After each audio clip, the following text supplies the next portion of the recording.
Welcome back to the studio. Today we're working on block number 4 of the Radiant Garden kit. Often I will say block of the month because that's originally how this was released. It was a 10-month block of the month, but it's now available as a whole kit. It's also available to quilt shops wholesale that would like to offer it as a block of the month, and it's already packaged in individual months, so it'd be easy to distribute in that way. I already have blocks 1, 2, and 3 finished, and they're really looking good. Sometimes we, the royal we, are happy with our fabric choices, and sometimes we're not, and we keep proceeding. But I'm really happy with this choice. I am in love with the background fabric to begin with. It is a batik that I bought in every color that I've seen it available in, and some of the colors I bought multiple times. So I'm really in love with that, and I'm looking forward to having that around for a long time for me to enjoy. I'm also enjoy the process of adding or personalizing a kit that we've already seen one rendition of a particular way, and I believe the original kit in this case was on a white background. It might have been a very light gray, but I like a little bit of color, but we still want to maintain a value level so that the applique shows up. So I was very happy with the way this is turning out. I have my block ready. It is another square block. There are 10 blocks in this quilt. 2 of the blocks are rectangle, and then the other 8 are squares. The rectangles are the size of 2 blocks, either 2 side by side or 2 stacked. So I have my kit ready. I'm going to go ahead and pull out my color cover sheet that I find very handy for helping to make sure I'm getting one of the shapes in the correct place. So I always put that in my little card holder here, and then I can use that as a reference as I'm going. I'm going to pull out the light box because this background works really well with the light box, so we can see the pattern clearly. And then I'll go ahead and pull my components out, and we can get started assembling this, which will be a very quick project. I always do these in real time without any pauses unless there's an issue here in the studio, so that you can see how quick this process is, and we'll continue to do that. I only pause the camera while I'm doing setup, like moving the light box or getting another cup of tea. I'm on cup number 2 of my tea, Earl Grey tea. It's still steaming, and I'll probably this time open up a little package of my favorite cookies as well, and have some tea and cookies as I'm going, but I'll probably do that during the break. No one wants to see an old bear or an old goat eat cookies and tea. As you can see, I've got everything laid out on my little PlayStation here. You can't really see the pattern too well through this particular background fabric, but when I turn the light box on, you can see how that transforms pretty quickly. I've laid out my pieces in a similar location to where they go, or I've laid them out according to style and size. Like all my circles are here, my little curlicues, my leaves, my petals, the base of the flower, and so I can go ahead and get ready to start putting down some of my pieces. Now all of these pieces are laser cut. They already have Steam-A-Seam 2 fused to the backing, and then they were laser cut, so you get very crisp design edges, and the whole process is just a matter of peel, place, and press. To start peeling the paper off, you can just slightly bend a piece of the fabric, and you can see the paper backing just comes away from the fabric and the fusible. If you ever have a situation where the fusible is sticking to the paper and not the fabric, you could just reposition the paper back in place, hit the whole thing with your iron long enough to refuse the material, and then let it cool and the paper will peel off. I've only had to do that with 1 or 2 pieces in the last 3 years. I have my paper instructions here, and I'm going to use that to stack my paper backing. Those have still a little bit of tackiness on them, and I don't like them to blow around the studio because they stick to the floor and then they're hard to peel up. I mean, they don't stick permanently, but they just are tacky, so it's hard to get the edge of it. So I'm going to use my color cover sheet just to make sure that I am putting the shapes in the right place. And with this particular flower, I always search out either the largest petal or the smallest petal to help me get a placement on those.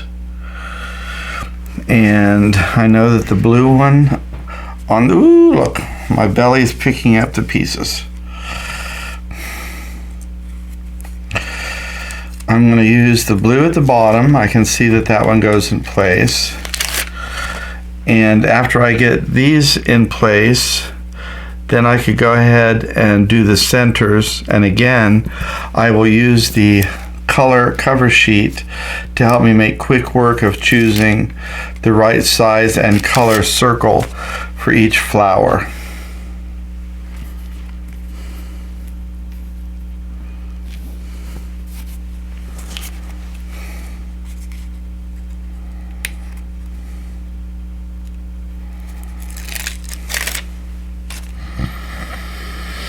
I've been listening to music all day in the studio. Okay, so I have my flowers there, all 4 of them in place. So I'll start up here. This particular one has orange, larger circle, and then a blue, smaller circle. And I'm not worried if I get these exactly placed. I just know that if they're off center a little bit, it adds a little bit of personality. So we could go to the orange. That one has a purple and a green.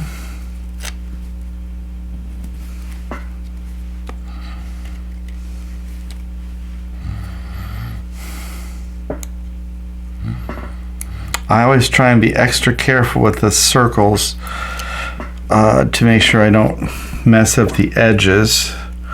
Now for the fuchsia, it has a green and then a blue.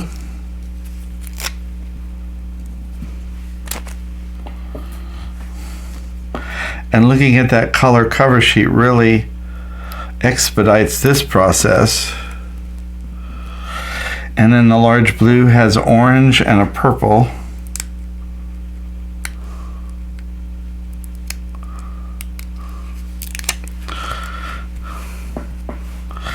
And while we're doing some of these circles, I could do some of these circles in the background.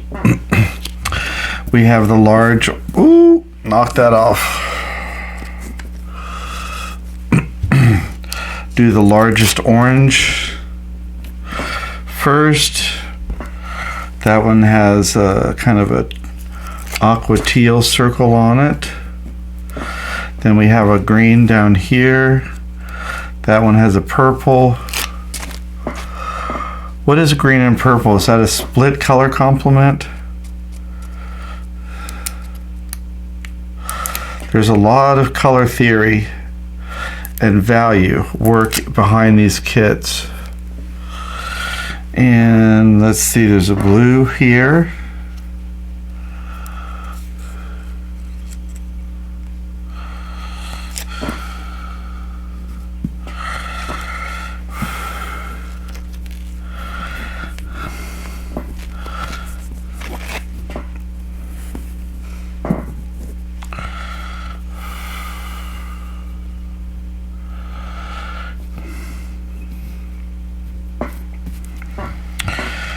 And let's see, we could do our leaf. Sometimes the background fabric will shift a little bit and I will have put something in the wrong place. These are very easy to reposition. If that happens, you can see that these pieces down here now look like they're off. I don't know if I'll reposition those or not. I think they may be fine where they are. If if I keep nudging my fabric, I'll keep knocking them out of place.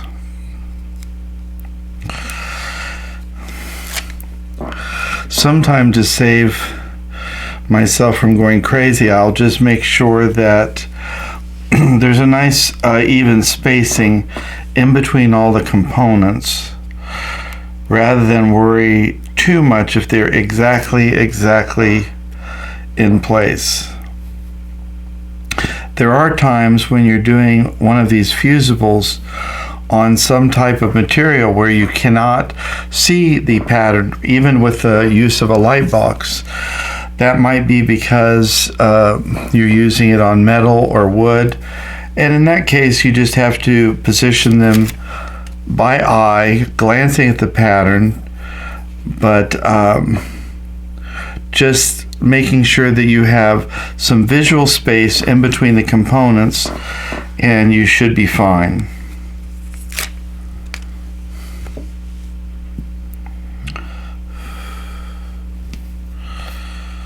See here how I've gotten too close to that? I'm just going to lift that back up, reposition. Somehow I forgot to put the circle down in the blue. And now I'm down to, this one seems to be going very quickly.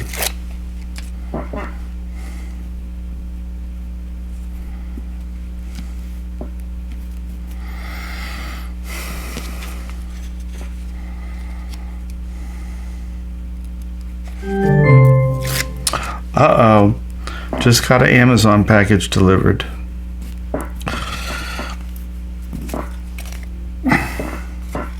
I wonder if it was for me or one of my many family members.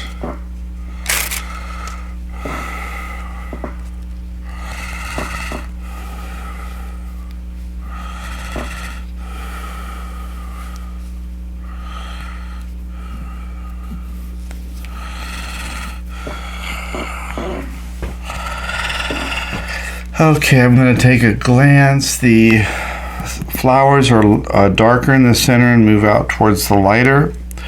So I can go ahead and work those in. We have both right and left-handed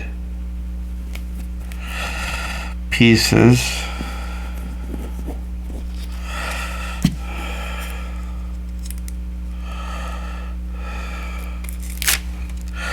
I have found doing these that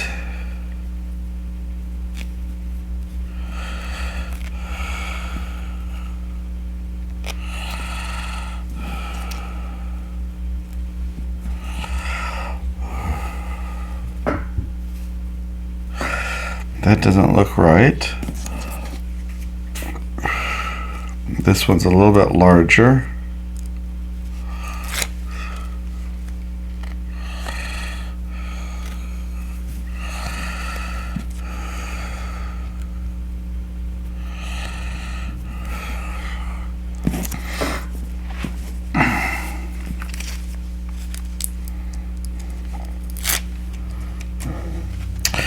I've always done these by myself in the studio, don't have anyone here to help, but that doesn't mean that's how you have to do it. It's something that you could do with many different age groups. If you have a senior parent, they could certainly help you with this process, and that would be very easy for them to help. If they've got some memory issues, maybe it would be good just to use this like as the puzzle pieces. They could just use the shapes on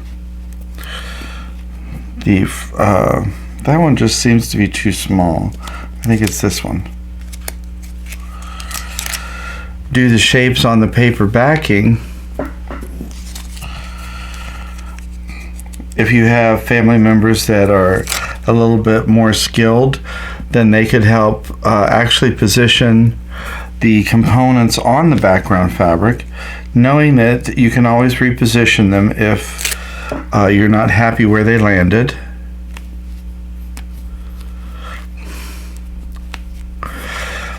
This is a fairly mobile project, if you were taking care of somebody, this is something that you could do with a travel iron and just a little bit of a flat surface.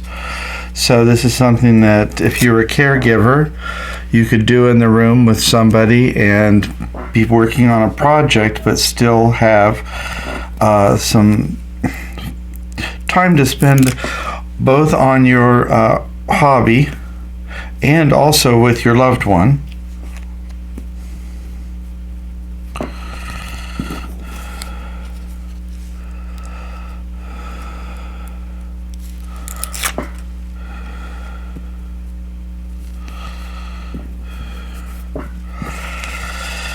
Wow, this one did go together fast.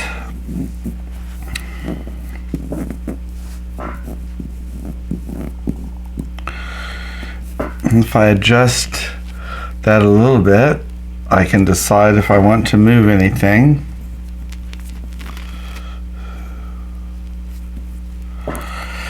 This is my last piece here.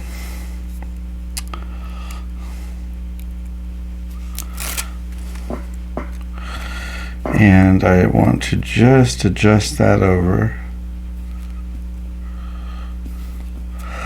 a little bit.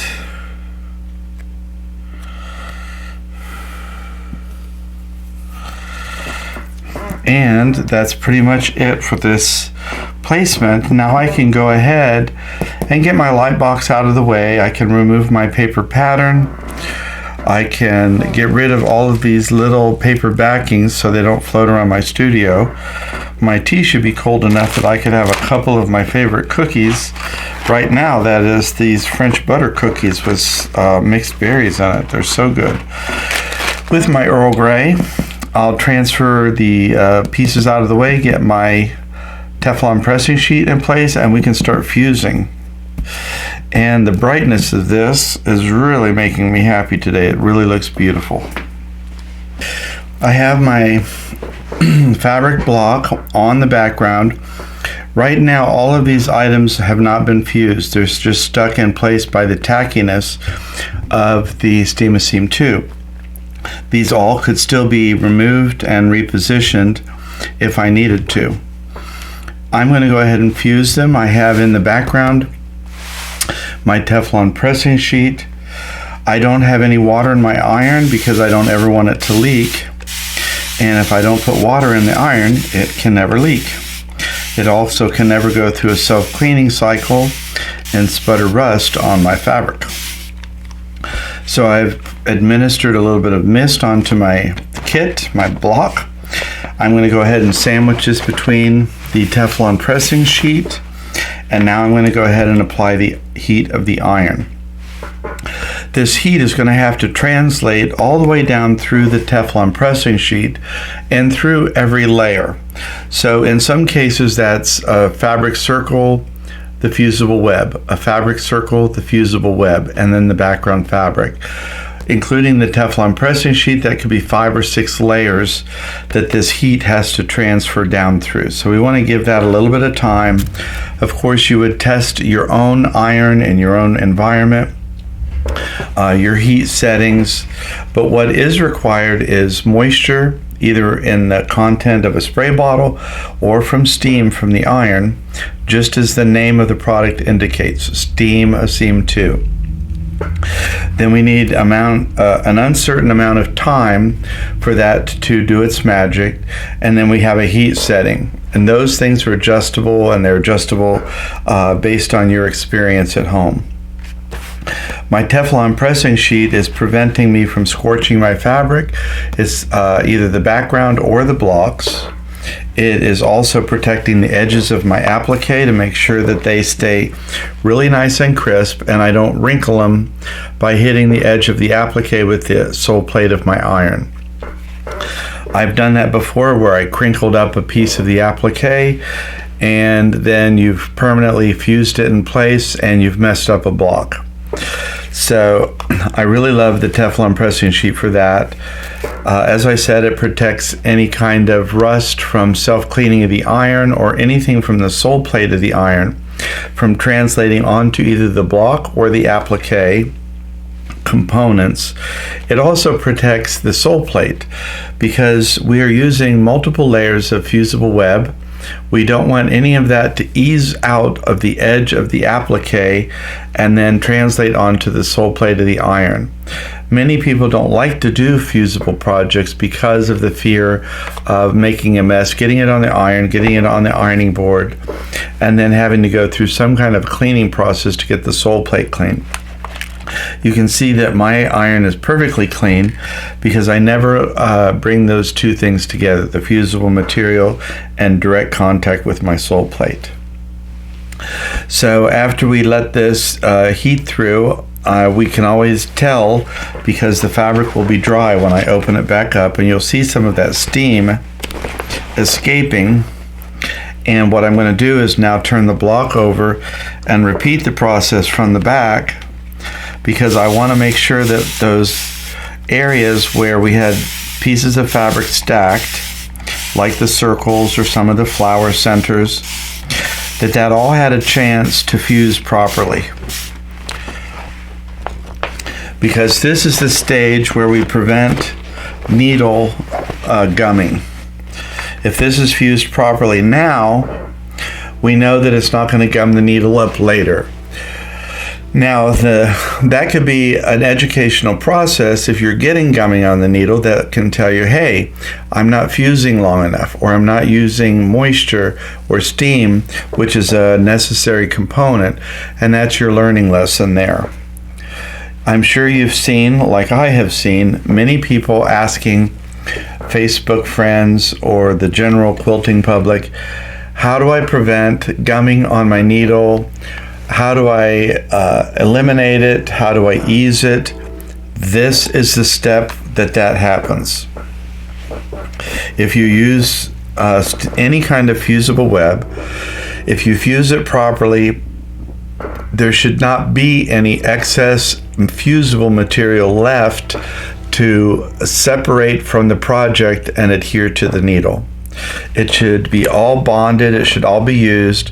You cannot overfuse the product and have it evaporate. It doesn't work that way. And so after we get this done, I'm going to go ahead and open that up. I can see we're still a little damp.